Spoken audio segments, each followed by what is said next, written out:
ಇನ್ನು ಪಂಚಮಸಾಲಿ ಸಮುದಾಯದಲ್ಲಿ ಬಿರುಕು ಮೂಡಿದಂತೆ ಕಂಡು ಬರ್ತಾ ಇದೆ. ಬಿಜೆಪಿಯಿಂದ ಉಚ್ಚಾಟಿತ ಶಾಸಕ ಯತ್ನಾಳ್ ಪರವಾಗಿ ಮಾತನಾಡಿದ್ದಕ್ಕೆ ಬಸವಜಯ ಮೃತ್ಯುಂಜಯ ಶ್ರೀಗಳ ವಿರುದ್ಧ ಈಗ ಇಡೀ ಆ ಟ್ರಸ್ಟ್ ಸೆಟೆದು ನಿಂತಿದೆ. ಜೊತೆಗೆ ಒಂದು ವಾರ ನಿಮಗೆ ಕಾಲಾವಕಾಶವನ್ನು ಕೊಡ್ತೀವಿ, ನೀವು ಯಾವುದೇ ಕಾರಣಕ್ಕೂ ಯತ್ನಾಳ್ ಪರವಾಗಿ ಮಾತನಾಡಬಾರ್ದು, ನಿಮ್ಮನ್ನು ನೀವು ಸರಿಪಡಿಸ್ಕೋಬೇಕು, ಇಲ್ಲಾಂದರೆ ನಿಮ್ಮ ಪೀಠದಿಂದ ನಿಮ್ಮನ್ನು ಕೆಳಗಿಳಿಸೋ ಹಂತಕ್ಕೂ ಹೋಗ್ಬೋದು ಅಂತ ಟ್ರಸ್ಟ್ನವರೆಲ್ಲರೂ ಕೂಡ ಮುಗಿಬಿದ್ದಿದ್ದಾರೆ. ಅದರ ಜೊತೆಗೆ ಯತ್ನಾಳ್ ಮಾಡಿದಂತಹ ಆರೋಪ ಇದೆಯಲ್ಲ, ಇವರೆಲ್ಲ ದುಡ್ಡು ಹೊಡೆದಿದ್ದಾರೆ ನಮ್ಮ ಮಠದಲ್ಲಿ ಅಂತ, ಅದಕ್ಕೂ ಕಿಡಿಕಾರಿ ಅವ್ರಿಗೂ ಟೈಮ್ ಕೊಟ್ಟು ನೀವು ಕ್ಷಮೆ ಕೇಳಬೇಕು, ಇಲ್ಲಾಂದರೆ ಕಾನೂನು ಪ್ರಕಾರ ಕ್ರಮ ತಗೊಳ್ತೀವಿ ಅಂತ ಪಂಚಮಸಾಲಿ ಸಮುದಾಯದ ನಾಯಕರೆಲ್ಲರೂ ತೀರ್ಮಾನ ಮಾಡಿದ್ದಾರೆ. ಇವತ್ತು ಹುಬ್ಬಳ್ಳಿನಲ್ಲಿ ಸಭೆ ಕೂಡ ನಡೆದಿತ್ತು. ಸೊ ಸಭೆಯಲ್ಲಿ ಏನೇನಾಯಿತು ಅನ್ನೋದಕ್ಕೆ ಸಂಬಂಧಪಟ್ಟಂತೆ ಒಂದು ರಿಪೋರ್ಟ್ ಇದೆ, ನೋಡೋಣ ಬನ್ನಿ. ಜಯ ಮೃತ್ಯುಂಜಯ ಶ್ರೀ ವರ್ಸಸ್ ಪಂಚಮಸಾಲಿ ಟ್ರಸ್ಟ್. ಜಯ ಮೃತ್ಯುಂಜಯ ಶ್ರೀಗಳಿಗೆ 7 ದಿನದ ಡೆಡ್ಲೈನ್. ಪಂಚಮಸಾಲಿ ಶ್ರೀಗಳ ಪದಚ್ಯುತಿ ಸನ್ನಿಹಿತಾನ. ಪಂಚಮಸಾಲಿ ಸಮುದಾಯದ ಶ್ರೀಗಳ ವಿರುದ್ಧ ಆಂತರಿಕ ಸಮರ ಶುರುವಾಗಿದೆ. ಉಚ್ಚಾಟಿತ ಶಾಸಕ ಯತ್ನಾಳ್ ಪರ ನಿಂತಿದ್ದ ಜಯ ಮೃತ್ಯುಂಜಯ ಶ್ರೀಗಳ ವಿರುದ್ಧ ಸಮುದಾಯದ ಪ್ರಮುಖ ಮುಖಂಡರು ಸಮರ ಸಾರಿದ್ದಾರೆ. ಯತ್ನಾಳ್ ವಿರೋಧಿ ಬಣದ ಪಂಚಮಸಾಲಿ ಸಮುದಾಯದ ನಾಯಕರು ಪಕ್ಷ ಭೇದ ಮರೆತು ಅಖಿಲ ಭಾರತ ಲಿಂಗಾಯತ ಪಂಚಮಸಾಲಿ ಟ್ರಸ್ಟ್ ಹೆಸರಲ್ಲಿ ಹುಬ್ಬಳ್ಳಿಯಲ್ಲಿ ಸಭೆ ನಡೆಸಿದ್ರು. ಸಭೆಯಲ್ಲಿ ಜಯ ಮೃತ್ಯುಂಜಯ ಶ್ರೀಗಳು ಇನ್ನು ಮುಂದೆ ಯತ್ನಾಳ್ ಪರವಾಗಿ ಮಾತನಾಡುವಂತಿಲ್ಲ, ಒಂದು ವಾರದಲ್ಲಿ ತಮ್ಮ ನಡವಳಿಕೆ ಬದಲಿಸಿಕೊಳ್ಬೇಕು, ಇಲ್ಲ ಅಂದ್ರೆ ಪೀಠದಿಂದ ತೆಗಿತೀವಿ ಅಂತ ಮೋಹನ್ ಲಿಂಬಿಕಾಯಿ ಎಚ್ಚರಿಕೆ ನೀಡಿದ್ದಾರೆ. 2008ರಲ್ಲಿ ಈ ಟ್ರಸ್ಟ್ನಿಂದಲೇ ಕೂಡಲ ಸಂಗಮ ಪಂಚಮಸಾಲಿ ಪೀಠ ಸ್ಥಾಪನೆಯಾಗಿತ್ತು. ಹೀಗಾಗಿ 48 ಮೂಲ ಟ್ರಸ್ಟಿಗಳ ನಿರ್ಧಾರವೇ ಅಂತಿಮವಾಗಲಿದೆ. ಕಾಶ್ಯಪ್ನವರು ಹೇಳಿದರು, ನಾನು ವೈಯಕ್ತಿಕವಾಗಿ ಏನು ಆಸ್ತಿ ಮಾಡಿಕೊಂಡಿದ್ದಾರೆ ನನಗೆ ವೈಯಕ್ತಿಕ ಗೊತ್ತಿಲ್ಲ.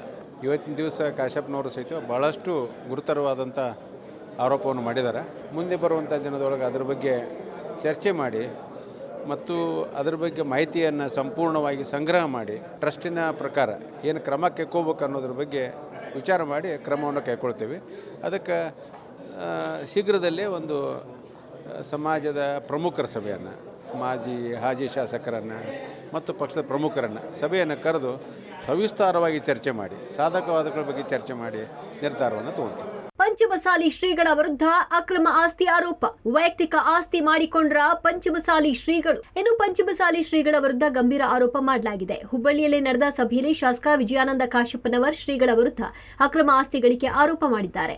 ಕೂಡಲ ಸಂಗಮ ದಾವಣಗೆರೆಯಲ್ಲಿ ಸ್ಕೂಲ್ ಕಾಲೇಜುಗಳನ್ನು ವೈಯಕ್ತಿಕವಾಗಿ ಆರಂಭ ಮಾಡಿದ್ದಾರೆ. ಶ್ರೀಗಳು ಆರಂಭಿಸಿರುವ ಶಾಲೆಗಳನ್ನು ಟ್ರಸ್ಟ್ ವಶಕ್ಕೆ ತೆಗೆದುಕೊಳ್ಳುತ್ತೆ. ಯತ್ನಾಳ್ ಮತ್ತು ಶ್ರೀಗಳ ಮಧ್ಯೆ ಡೀಲ್ ನಡೆದಿದೆ.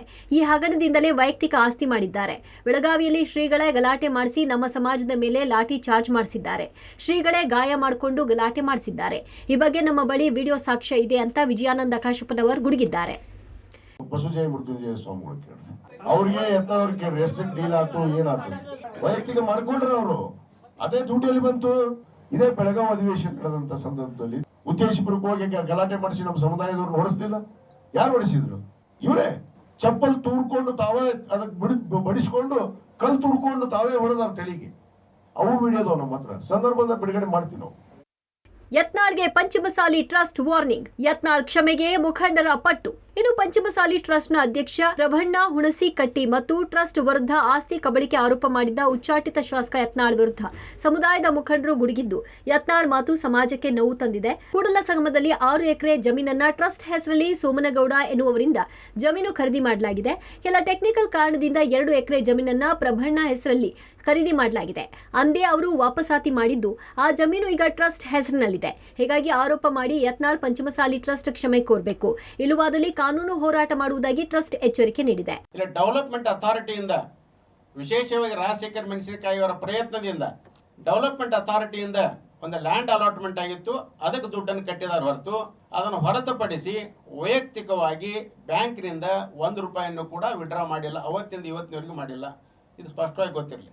2ನೇ ಆರೋಪ ಮಾಡಿದಾರ, ಗದಿನೊಳಗೆ ಟ್ರಸ್ಟ್ ಹೆಸರಲ್ಲಿ ಪ್ರಾಪರ್ಟಿ ತಗೊಂಡು ಅದನ್ನು ವೈಯಕ್ತಿಕ ಆಸ್ತಿ ಮಾಡ್ಕೊಂಡಿದ್ದಾರೆ, ಸರ್ಕಾರದಿಂದ ಹಣ ತೆಗೆದುಕೊಂಡಿದ್ದಾರೆ ಅಂತ ಆರೋಪ ಮಾಡಿದ್ದಾರೆ. ಬಹಳ ವಿಷಾದದಿಂದ ಹೇಳಬೇಕಾಗತ್ತೆ. ಟ್ರಸ್ಟಿನ ಪದಾಧಿಕಾರಿಗಳ ವಿರುದ್ಧ ನೀವೇನು ಮಾತಾಡಿರಿ, ಅದರಲ್ಲಿ ವಿಶೇಷವಾಗಿ ಅಧ್ಯಕ್ಷರ ವಿರುದ್ಧ ಏನು ಮಾತಾಡಿರಿ, ಅದರ ಬಗ್ಗೆ ವಿಷಾದವನ್ನು ವ್ಯಕ್ತಪಡಿಸಬೇಕು ಮತ್ತು ಕ್ಷಮಾಪಣೆಯನ್ನು ಕೇಳಬೇಕು. ಒಟ್ಟಾರೆ ಪಂಚಮಸಾಲಿ ಸಮುದಾಯದಲ್ಲಿ ಶ್ರೀಗಳ ನಡೆ ವಿರುದ್ಧ ಮುಖಂಡರು ತಿರುಗಿ ಬಿದ್ದಿದ್ದು ಡೆಡ್ಲೈನ್ ಸಹ ನೀಡಿದ್ದಾರೆ. ಇನ್ನು ಮುಖಂಡರ ಎಚ್ಚರಿಕೆಗೆ ಶ್ರೀಗಳು ಯತ್ನಾಳ್ ರಿಯಾಕ್ಷನ್ ಏನಾಗಿರಲಿದೆ ಅನ್ನೋದನ್ನ ನೋಡಬೇಕಿದೆ. News desk, public TV.